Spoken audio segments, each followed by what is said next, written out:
Hi guys, I'm here with another how-to. I'm going to show you today how to fit a new steering wheel. I've got a new steering wheel for my car which I've had retrimmed.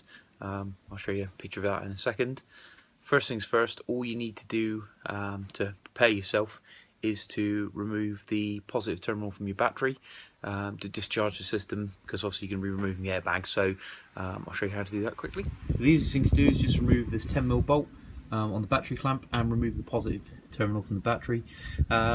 Leave it alone for half an hour or so, so you can go in and have a cup of tea or whatever you want. So this is my new steering wheel. It's actually been fully retrimmed in black Alcantara with red stitching. Had this done by a company called Royal Steering Wheels, and I'll put the link in the comments in the description.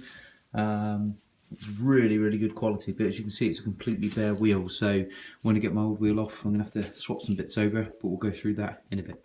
Okay, so I'm inside the car now. So to start assembling the steering wheel, you need to take off this cover, which is a little black plastic one on this side, exposing the plug for the airbag, and also a Torx bit there. And on the opposite side there is a small cover which sits here, and they both pop off, so you should be able to get them off with your fingers. Okay, so once you've undone the two Torx bits, which are T30 bits, you'll have the yellow clip on the side which needs to be unplugged. Pull it out of these black clips here, and then it just pulls apart quite easily. Okay, what we do then is just pull the airbag forward from the top, but don't pull it out all the way. You still have to disconnect this blue wire from the bottom, which is the horn wire. Okay, once you've done that, remove the airbag, and it leaves you with the bolt here to take the steering wheel off. Handle the airbag very carefully because it is an explosive device. Okay, so that's the only warning I'll give you. And then we're just going to undo this bolt here. Now here's a quick tip for you. Once you've undone this bolt, don't take it off all the way first of all, because what you need to do is get in behind the steering wheel now and pull it towards you. And if you do it with the steering wheel with the bolt off, you're likely to hit yourself in the face. So give this a good tug now, and it will come off the splines. Like I said, but just make sure you leave this bolt on for a second until you've got it off all the way. Once you've got the steering wheel loose, then you can just finish off this nut and take it off. That's a 19mm. And then the steering wheel will come off in your hand. Happy days. So now I just need to swap the cowling and stuff onto my new wheel. I'm going to do that. So here you can see the two wheels. This is the new Alcantara, and this is the old, very shiny, worn out leather one.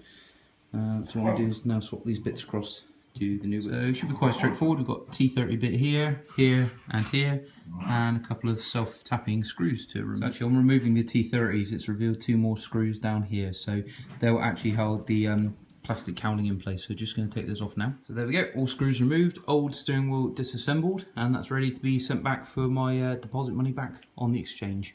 I know I was calling those screws self-tappers, I do apologise, I mean Phillips screws obviously. They look like this, and they come off with this bracket which will hold the cowling back in place. I'm just going to put the new one together. So there we go, my new Alcantara steering wheel all retrimmed, all fitted together. Now I'm going to go and fit it back on the car. So now back in the car, refitting is basically the opposite of removal. You'll notice in here, on the plastic ring, it's quite hard to see, but there's two little notches.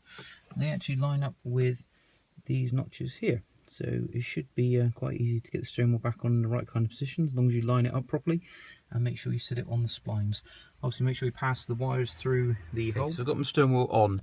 It's not straight, and I'm not too worried about that. I took it off on a little bit of an angle, and very shortly I'm going to take the car across and get the wheel alignment done, just to make sure it is all straight and true, because I don't want to be driving the wrong way down the road. But it's looking really nice. So I've got the airbag back in place now. I'm just going to put the two Torx bits back in the sides, and then reconnect the yellow plug, and then we'll give it a go. So there we are, fully assembled. Put all the screws back in, fitted everything back together. The horn fits really nicely. I'm just going to go and connect the battery back up, and then I'll just give it a go, and make sure that the airbag doesn't explode, because that wouldn't be very good. And there we go, car running. No SRS light on, which is good. It did come off and go on. Did come on and go off again.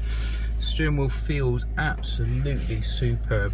So like I said, I'm going to go and get my tracking done shortly, just to make sure it's sitting true. And obviously I have also fitted in recently my ABP I-back lowering springs to the car, so it is sitting a bit lower and a bit nicer. So I just want to make sure I get the camber and the tracking done, just to make sure it sits